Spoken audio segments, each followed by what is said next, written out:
cher Franco Martini, moi j'ai l'impression, je vais vous dire qu'aujourd'hui, en tout cas en France, on est, comment dire, dans une, les Français sont très sincèrement, on dirait qu'ils n'ont plus envie. On dirait que c'est l'individualisme qui les a pris par la main et que tout leur va, rien ne les choque. Tiens, dimanche dernier, on a appris sur le périscolaire de la mairie de Paris, sur les viols, etc. Ils ont quand même voté pour la majorité en place, pour la continuité de cette politique. Moi, je me pose des questions de savoir est-ce que les gens, on leur parle de démocratie, de république populaire, etc. Est-ce que ça leur passe pas au-dessus ? Ouais, il y a beaucoup à dire là-dessus. Moi, je pense que si il y a des événements qui se produisent aujourd'hui, qui semblent passer comme ça et dont on parle plus une semaine après, ça se serait passé il y a un siècle, il y aurait eu des émeutes sanglantes en fait. Ah oui. Ça tombe un peu sous le sens. Après, tout le monde a été aussi domestiqué à la propagande pendant plus d'un siècle, donc ça doit sûrement produire ses effets. Mais justement, est-ce que c'est pas... Est-ce que ça ne signifie pas la fin de l'Occident ? Est-ce que ça ne signifie pas que... Je vais y arriver, mais par un petit détour. Allez-y. La deuxième chose, c'est que, évidemment, plus vous défaites les communautés familiales, le lien, l'appartenance, l'histoire, la mémoire, des choses comme ça, vous atomisez. C'est la logique individuelle qui prend le pas. Chacun essaie de trouver, une porte de sortie pour lui ou éventuellement pour lui et ses proches. Et l'enjeu collectif devient totalement secondaire. Mais s'il devient secondaire, ça veut dire notamment que le lien entre les gens se défait, en fait. Il se défait de manière massive. C'est comme... moi, j'ai le sentiment que le peuple français disparaît en tant que peuple, et que petit à petit apparaît non plus un peuple, mais juste sa position de population, et qui ne peuvent pas prétendre au titre de peuple. Donc là, il y a un processus continu dans ce sens-là. Et ça touche tout le monde. Donc effectivement, la capacité de réaction est beaucoup plus faible. Il y a aussi un autre phénomène qui est extrêmement important. Je pense que maintenant, on a aussi des gens qui ne vivent plus dans le même monde. C'est-à-dire ? Je vais y venir. Ils vivent plus dans le même monde concret parce qu'ils n'ont pas du tout les mêmes conditions de vie, parce que la réalité vécue, la nature des sociabilités, enfin tout ce qu'on veut, c'est radicalement différent. Mais ils vivent pas non plus dans le même monde de représentation, de normes, de valeurs, hein, de choses comme ça, et même de définition du bien. C'est-à-dire que la dimension axiologique, hein, pour utiliser un mot un peu compliqué, où la dimension morale n'est plus partagée par les uns et les autres. Il paraît, tout à fait étonnant, voire plus, pour une certaine part de la population, de voir, c'est un exemple parmi d'autres, hein, mais réélu à la mairie de Lyon, quelqu'un comme Monsieur Doucet. J'ai l'impression qu'il était, pour une part de la population, ses électeurs sont des gens qui tombent de Mars, en fait. Mais inversement, quand vous promenez dans les rues de Paris et que vous voyez tous ces gens, dont quelques-uns suivaient le nouveau maire à vélo, comme les Lemmings, vous dites, eux, ils doivent aussi penser que un certain nombre de personnes, s'ils tombent pas de la planète Mars, n'appartiennent absolument pas à leur monde. Il y a une fragmentation. C'est-à-dire, depuis que c'est Jérôme Fourquet qui avait fait l'archipel de la société vers 2010, je crois. La fragmentation a beaucoup progressé. Donc, quand vous avez un monde qui est totalement fragmenté, quand les gens n'habitent pas dans le même monde, ni mental, ni réel, ni physique, et quand tout pousse à l'individualisme, et quand en plus vous voyez aucune porte de sortie en termes de disant, finalement, quel est mon levier, est-ce que je peux agir, est-ce que je peux changer les choses, pas du tout. Éventuellement, je peux m'en tirer au niveau individuel, mais j'ai pas de perspective globale et politique qui tient la route.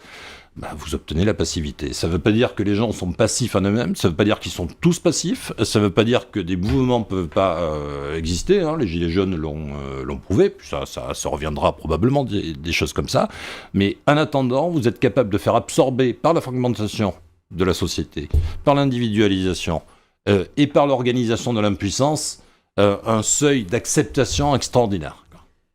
Est-ce que ça veut dire que la fin de l'Occident, elle est moins militaire, comme on peut le voir, ou géopolitique, comme on peut le voir avec les Américains en Iran, que en réalité peut-être morale? Morale et anthropologique. Anthropologique aussi? Et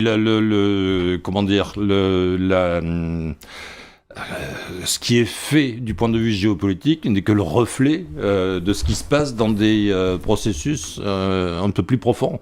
C'est tout. Je crois que le système en lui-même est arrivé à bout de course. Ça ne veut pas dire que c'est la fin de la civilisation occidentale au sens de la civilisation européenne. Oui, européenne, parce que les Américains, c'est pas l'Occident. Est-ce que c'est l'Occident, les Américains? Est-ce que c'est l'Occident? Oui, pour moi, j'appelle l'Occident, en fait, la civilisation européenne dominée culturellement, militairement et commercialement par les anglo-saxons. Voilà. C'est ça. Mais c'est pas la racine, pour moi. C'est pas Charlemagne, quoi. C'est pas la racine de la civilisation européenne. C'est pas ça. Charlemagne ou je sais. C'est l'excroissance anglo-saxonne sur. Donc c'est plus l'Occident, c'est dire autre chose. C'est déjà autre chose. Mais, ou alors on peut appeler ça l'Occident si on veut, hein, en disant c'est l'Occident au sens c'est important pour le coup là, que vous ayez cette précision, parce que dans l'Occident, surtout si vous dites voilà, Occident c'est les anglo-saxons, on s'y inclut pas.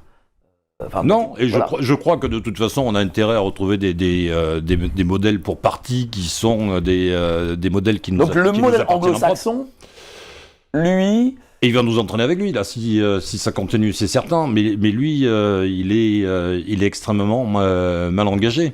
C'est-à-dire que le propre système qu'il a construit et qu'il a mené sur le toit du monde, en même temps, est en train de se défaire matériellement, on le voit à travers le déclin des États-Unis, mais se défaire aussi anthropologiquement. Est-ce qu'il y a une place pour une sorte de modèle français, et quel serait-il ? Moi, je suis certain, enfin, en tout cas, c'est une conviction qu'il y a une place pour un modèle français. Ouais. Et je crois qu'en plus, la France, par son histoire, par sa culture, par ce qu'elle est, par sa position, pourrait, dans le monde de demain, dans un monde multipolaire, jouer un rôle tout à fait intéressant. Et peut-être même plus intéressant que son niveau effectif de puissance lui permettrait en théorie. Mais c'est quoi le modèle ? Ce serait ce qu'appelait le gaullisme, cette fameuse troisième voie, ou c'est un autre modèle à créer et à inventer ? Moi, je pense que c'est un modèle réellement démocratique et pas un modèle sur la base du système représentatif. Je crois que la base du système représentatif, ça va très bien aux protestants et aux anglo-saxons notamment. C'est eux qui l'ont inventé d'ailleurs, donc c'est pas par hasard. Je pense que le fond anthropologique catholique et français, il n'est pas fait comme ça, et que c'est donc autre chose qui l'exprimerait au mieux. Si on arrive à ce sursaut, qui serait un sursaut civilisationnel, hein, c'est des enjeux quand même qui sont notables, ça pourrait donner une voix singulière à la France. Ça peut se faire avec D'une certaine manière, le monde regrette la France. Mais est-ce que ça peut se faire avec le peuple actuel, ou le nouveau peuple qui va arriver, ou C'est pas ça aussi le alors, truc. Si c'est le peuple de Jean-Luc Mélenchon, là, le peuple de la Nouvelle-France, c'est pas un peuple. Hein. C'est un agrégat de personnes. Mais ça, j'appelle pas ça un peuple. C'est une population, c'est pas un peuple. Un peuple, c'est quelque chose qui nous construit. C'est un legs, c'est une histoire, ça nous fabrique culturellement, ça fabrique notre façon de voir le monde. Vous pouvez accumuler des immigrés, ils ne feront jamais un peuple en réalité, ils feront des populations, mais c'est autre chose, il faut retrouver la dimension du peuple. C'est-à-dire, on a couru sans cesse après le développement des droits de l'homme qui sont toujours des droits de l'individu, donc c'est l'individu roi, l'individu par-dessus tout. Peut-être aussi faudrait-il revenir à la question du droit des peuples. Est-ce qu'il existe encore ce peuple, ou est-ce que malheureusement si on n'essaye pas de le faire vivre, on ne saura jamais en fait. Ou alors quand on le saura, c'est que vraiment il aura disparu, il sera mort. Donc pour moi, c'est pas une question en fait. La question, c'est créer les conditions pour que quelque chose du peuple émerge. Voilà. Et après, il se passe ce qui se passe. Hein, mais c'est évidemment quelque chose à faire. Ce qui reste du peuple français, on va le retrouver, finalement, c'est qui? Ça va être là, justement des classes moyennes, des classes populaires, hein, périurbaines, essentiellement, pas uniquement, bien entendu, hein, il ne faut pas être caricatural, mais c'est là que quelque chose de l'être du peuple, de l'existence en soi du peuple français peut perdurer. Est-ce que cet être du peuple français, il résiste encore? Est-ce qu'il essaye de se faire encore voir? Est-ce qu'il essaye aussi de survivre? Est-ce qu'il essaye de reprendre la main? Il n'est pas politique, hein, à la base, là, cette réalité du peuple. Près de chez moi, il y a pas si longtemps que ça, j'étais en semaine dans un café. Tout à fait banal, hein. Il y avait beaucoup de gens. Et il y avait des vieux, il y avait des jeunes, il y avait des femmes, il y avait des hommes. Ils riaient, ils jouaient aux cartes, ils parlaient entre eux. Ils avaient des formes de sociabilité qui n'appartenaient qu'à eux. C'était le vivre ensemble réussi, en quelque sorte. Le vrai, le vivant, le substrat culturel réel. Donc le peuple, dans la réalité de ses pratiques sociales, il existe. Il suffit d'ouvrir l'œil et de l'écouter. Alors, il n'est pas advenu encore comme un sujet politique, là. La question, c'est comment peut-il advenir comme un sujet politique? Mais sur le substrat culturel, sur la réalité effective de l'existence du peuple, oui, il existe, bien sûr, et est toujours vivant. Mais pourquoi il n'existe pas au niveau politique? Tout a été fait. Ce qui peut être amusant, c'est par exemple, est-ce qu'il y a eu en France est-ce qu'il y a en France des partis populaires qui sont capables d'avoir des positions qui viennent contrebalancer les positions des classes plutôt élitaires, de telle manière à ce que, de manière plus ou moins rugueuse, mais à la fin on arrive à trouver des compromis qui font que tout le monde se reconnaît dans la collectivité nationale et participe à ce jeu-là.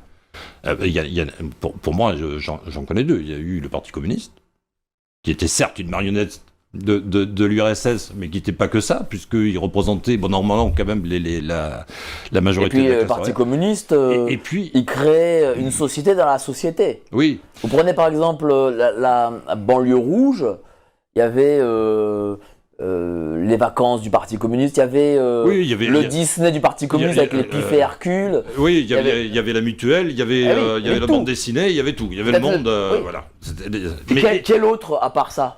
Et aujourd'hui, c'est le Rassemblement national dans lequel se retrouvent des classes populaires. Mais c'est pas organisé de la même manière. Et ça n'a pas le même poids, ça n'a pas la même puissance que ça avait. D'ailleurs, comment justement. Et tant qu'on n'a pas un mouvement populaire qui est organisé, c'est-à-dire qui va permettre de réassigner les élites à leur rôle, en fait, et pas d'avoir, des intérêts transnationaux qui font qu'on passe par perte et profit la réalité des Français. Comment se fait-il que les communistes, avec cette société modèle qu'ils ont créé et qui a pris par la main un nombre de personnes, n'a pas réussi dans sa conquête du pouvoir?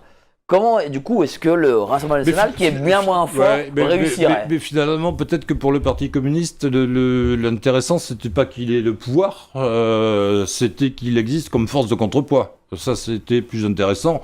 Qu'il ait le pouvoir, ça aurait donné des choses un peu bizarres, sûrement intéressantes du point de vue historique, mais pour ceux qui l'auraient vu d'après et de loin. Pour le Rassemblement national, toute la question, c'est est-ce qu'il est capable de rester un parti populaire ou est-ce qu'il va devenir un parti élitaire? C'est pas une question de diabolisation, hein. C'est pas là-dessus que ça se joue. C'est est-ce que je suis le représentant de l'intérêt des classes populaires qui votent pour moi, parce que c'est essentiellement elles qui votent pour, je sais pas, Thierry Mariani à Paris, c'était combien de 1,5. Ouais, voilà. Ou est-ce que je devenir un parti élitaire parmi les autres qui peut actionner en levier populaire quand ça l'arrange? La question essentielle, elle est là. France Insoumise, pour vous, non? C'est pas populaire? Non, c'est pas populaire du tout. C'est absolument pas populaire. C'est des petits fonctionnaires, des précaires de quoi? De l'associatif. Et c'est tous les immigrés qu'on peut ramasser. En faisant d'ailleurs une chose extrêmement toxique. D'ailleurs, quelque chose qui me paraît important à souligner. LFI prospère dans son vote communautaire. sur la figure de l'immigré avec un I majuscule. Pour moi, l'immigré n'existe pas avec un I majuscule. Il n'y a que des types d'immigrés, c'est pas tous les mêmes, ils viennent pas tous du même endroit, donc ils n'ont pas tous le même bagage, et ils n'ont pas tous les mêmes difficultés ou facilités à venir à s'insérer complètement dans la société française. Mais cette diversité-là, cette réalité-là, ça n'intéresse pas. C'est-à-dire qu'il faut créer une figure abstraite parce que ça va permettre de mobiliser, de tenir des discours simplistes, de faire de la communication et de faire des choses comme ça. Et quand vous faites ça, quel est le point commun entre ces gens ? Il y en a deux, il y a la couleur de peau et il y a la religion éventuellement, parce que même s'ils ne sont pas tous musulmans. Donc il ne faut pas qu'ils soient blancs et il faut qu'ils soient musulmans. Donc on crée l'immigré comme un noir ou un arabe musulman. Et on s'arrête là. On crée une figure comme ça. Et cette figure-là, elle imprègne les représentations même des immigrés. Donc on est en train de construire une monstruosité qui à la base n'existe pas, en fait, si on est plus intelligent que ça. Donc ça veut dire que avoir des politiques qui peuvent s'adresser aux gens, ou au contraire qui sont des politiques d'une extrême fermeté, c'est pas en globalisant comme ça pour produire de la machine à communication, pour produire de la propagande, pour produire de l'action mobilisatrice et pour produire des discours simplistes qui sont des discours qui sont des appels à la haine, hein, et pas plus que ça. Si on est capable de dépasser ça, de revenir à la réalité des choses, on pourra avoir des choses intéressantes, parce que une des grandes peurs du bloc central, c'est quoi ? C'est que les immigrés se retrouvent dans un discours populaire français, ça leur irait pas du tout. Et là, pour le coup, le cours de l'immigré baisserait beaucoup à la bourse et les terres, hein, donc ça, c'est hors de question. Donc on préfère tenir les immigrés avec LFI, c'est mieux. Il ne faut pas qu'ils coagulent avec les classes populaires françaises. Donc on va s'organiser pour ça. C'est ça le rôle de LFI, en quelque sorte, hein, le rôle essentiel de LFI. Mais ces gens-là ne sont pas un peuple. C'est pas un peuple, c'est des populations. Mais ils peuvent s'insérer justement au peuple autochtone dans quelque chose de populaire. Encore faut-il que quelque chose de populaire vive et soit vivant. Si vous avez un tissu populaire vivant, il va pouvoir absorber, jusqu'à un certain seuil, évidemment, des halogènes sans aucun problème. Ça se fait à travers la vie, hein, et la vie de tous les jours. C'est pas un souci. Si on fragmente, si on dresse les uns contre les autres, si on se débrouille pour dissoudre le peuple français, il n'y a rien qui va se passer, on comprend bien. Mais voyons aussi LFI comme l'outil qui permet de tenir des populations immigrées éloignées des classes populaires françaises. Il faut dire les choses. LFI est une forme de bras armé du capitalisme mondialisé. Ça se voit à travers la façon dont, notamment, à travers d'autres façons aussi, mais notamment de la manière dont ils sont instrumentalisés pour servir cet intérêt-là. Et pourtant, bizarrement, personne ne le dénonce, ça. Je sais pas, ils ont en blanc-seing LFI, je sais pas pourquoi. Oui, pourtant, c'est à peine un parti politique, c'est le syndicat des employés du macronisme, un petit peu. Donc, c'est vrai. Et ils ont un rôle tout à fait à jouer dans la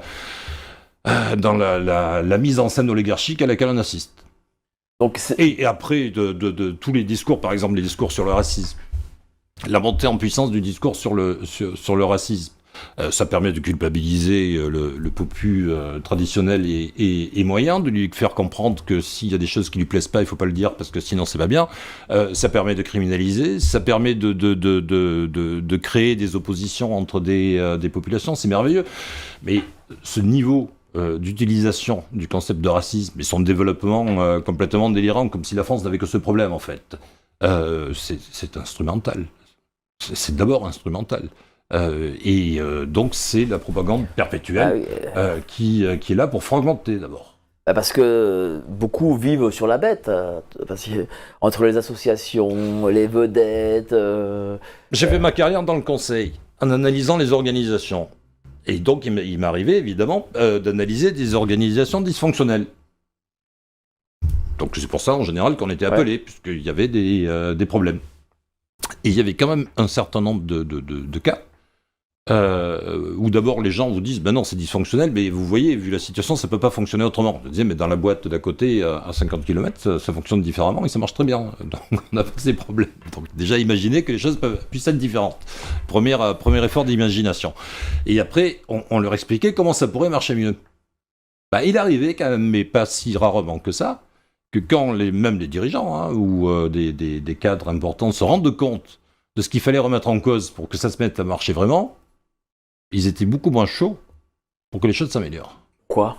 Mais parce que d'abord, eux, ça pouvait remettre en question leur position, ça pouvait remettre en question leur pratique, et ça pouvait remettre aussi en question un certain nombre de positions acquises des uns et des autres. Il n'existe pas de système dysfonctionnel qui ne soit pas bénéfique pour un certain nombre d'agents à l'intérieur de l'organisation. Donc, c'est très difficile de faire changer un système dysfonctionnel, bizarrement, parce que à l'intérieur, il y a des forces, il y a tellement de forces qui en bénéficient qu'on ne veut pas. Donc, et l'exemple géant de ça, moi je le voyais en petit, entre guillemets, dans des organisations d'entreprises, si on veut le voir en grand, ça s'appelle la France, en fait. Mais c'est bien de le dire, parce que souvent les gens viennent nous voir et nous disent oui, mais pourquoi le législateur fait pas comme ci, comme ça, c'est tellement évident. Mais non, c'est pas évident en fait. Parce que, comme vous venez de dire, ça bouleverse des positions de certains dominants. Et donc, du coup, si ceux-là sont bouleversés, ben, ils ne sont plus dominants, ils reviennent à une forme de base. Et ces mecs-là ne savent pas faire autre chose que d'être à la tête de leur structure. Ça casse des équilibres tels qu'ils étaient construits, sur lesquels on s'était plus ou moins arrangé, puis ça finissait par aller bien. Donc, mais vous savez, et même ceux qui réclament à corps et à cri le changement, quand on leur dit, ben voilà, c'est ainsi que ça va se passer, et du coup, ça marchera beaucoup mieux, parfois... ça les intéresse beaucoup moins parce que voilà. Et bah, alors quand je parle de démocratie, je dis les citoyens doivent être actifs. Je suis pas certain que tout le monde soit preneur d'être évidemment, actif. parce que si un citoyen est actif, à quoi servent certains postes républicains dans les collectivités, au sein d'agglomérations, je ne sais quoi, ou même au Parlement même. Hein. Plus il y a d'États, moins il y a de citoyens. Plus il y a de citoyens, moins il y a d'États. Hein. C'est une loi de la mécanique générale, ça. Donc effectivement, il ne faut pas croire qu'un système même dysfonctionnel, ne produisent pas des bénéfices pour des strates qui sont tout à fait intéressées à continuer de le faire fonctionner. 2, n'exigent pas des remises en cause qui sont agréables pour personne. Parce que dans le fond, ces mecs-là, sortis de leur administration, de leur structure, de leur petit pouvoir, qu'est-ce qu'ils savent faire en réalité ? Et en plus, rien du tout. Et en plus, ils n'ont appris à jouer que dans les règles du jeu, qui sont les règles du jeu depuis les années 80. Donc, si ces règles du jeu changent, j'allais dire, leur compétence est obsolète, soudainement. Et ça, évidemment, et là, ils perdent tous ceux sur lesquels ils ont vécu, et puis tous les avantages qu'ils ont eus. Et puis, j'imagine que quand on a un certain âge... mais idem pour le système des partis. Ah, mais bien sûr. Donc, le système des partis, qui en lui-même, d'ailleurs, est très problématique pour la démocratie, puis c'est même pas moi qui le dis, c'est le général de Gaulle, qui était mieux placé que moi pour tirer un certain nombre de conclusions, et qui produit des choses, mais problématiques à tous les niveaux, mais dont on a l'impression aujourd'hui que c'est naturel, ça fait partie de l'évidence. Il y a des partis politiques comme il y a des sources qui sortent de la montagne, en fait. Parce que, en réalité, tous ces gens, ils veulent que tout change. Ça fait beaucoup de gens. Ça fait beaucoup, ça fait même des millions de personnes peut-être. Ils veulent que tout change pour que rien ne change. Toujours.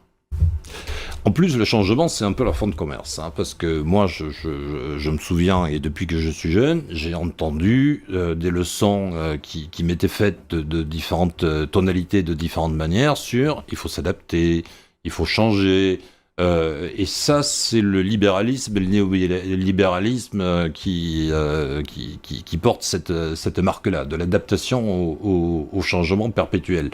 Changer pour que rien ne change. Parce que l'ordre général des choses, il va prendre 1000 facettes par rapport aux circonstances, mais sur le fond, il n'y a absolument rien qui doit changer. Il n'y a aucun changement, ne serait-ce que par la reproduction des élites. Depuis qu'on est... c'est Bourdieu qui avait travaillé beaucoup sur ces questions, depuis qu'on a développé, notamment à l'école, le discours égalitaire mis en pratique, c'est-à-dire mis à la sauce pédagogique post-68, on aurait dû s'attendre à des choses extraordinaires. Résultat des courses, la reproduction sociale est encore plus dure et plus fermée que ce qu'elle était à la fin des années 60. C'est extraordinaire comme résultat. Ça, on pouvait pas dire qu'ils s'y attendent. Est-ce que ça suscite une demi-seconde d'autocritique en se disant peut-être que ça marche pas si bien? Pas du tout. Pas du tout, parce qu'il y a des positions acquises, morales, intellectuelles, financières, symboliques, qui interdisent ça, donc on préfère l'aveuglement et la malhonnêteté intellectuelle plutôt que de remettre en question son dogme, quitte à ce que, tout le monde apatisse. Mais dans le fond, ils le savent que c'est bidon. D'ailleurs, ils mettent pas leur môme dans les écoles où ils sont dans l'égalitarisme. Ils mettent leur môme dans des écoles où où on sait que derrière, ils auront toutes les plus grandes chances de réussite au sein du monde libéral. Bien sûr. Donc ils le savent, ils savent très bien. Sinon, tiens, il y avait un genre de classement qu'ils font maintenant, c'est pas les classements où ils disent c'est les meilleurs lycées de France, mais c'est les classements où on progresse le plus. Vas-y, on trouve un autre truc. Ouais. Et évidemment, le lycée en France où on progresse le plus, il est à Clichy-sous-Bois, en Seine-Saint-Denis. Oui. Bon. Vous pensez bien que c'est très bien, les donc, enfants de Bernard Arnault ne vont pas aller à Clichy-sous-Bois. On imagine un peu, oui. Voilà. Donc ils savent très bien que c'est bidon. Oui, mais comme tout le monde sait très bien que c'est bidon, mais là on parle de l'éducation, on pourrait parler de tout autre sujet. De plein de choses, de tout. C'est la même chose. Le problème, et c'est là que je trouve que l'expression était intéressante, c'est qu'à la fin, on a vraiment le sentiment de vivre dans l'empire du mensonge. Au sens premier. C'est pas que l'Empire ment, pour reprendre ça au premier degré, c'est que la situation dans laquelle on vit produit nécessairement des mensonges relativement à quasiment tout ce qu'elle touche. Donc les uns et les autres vivent fin à la fin dans un univers de fiction plus que dans la réalité. Ça peut d'ailleurs aussi expliquer pour partie la passivité des uns et des autres. Dernière question, est-ce que l'Empire du mensonge peut être renversé, in fine ? Ou est-ce qu'il a encore des siècles de vie devant lui ? Non, des siècles, probablement pas. Renversé, où il va s'effondrer tout seul, ça... Ou renversement, oui, voilà. Sûrement. Sous ses propres contradictions, d'ailleurs. Peut-être plus que sur une action extérieure ou intérieure décisive. Et peut-être qu'il va s'affaisser tout seul, comme ça fait souvent les empires. Est-ce que ça sera dans 20 ans ? Est-ce que ça sera dans 50 ans ? À une vie d'homme, c'est énorme et déterminant. Sur la longueur de l'histoire, c'est un clignement d'œil. Donc on ne sait pas. Mais l'ordre actuel est probablement condamné, sans pour autant, et parce que je ne suis pas un décliniste, que la civilisation européenne elle-même soit mourante.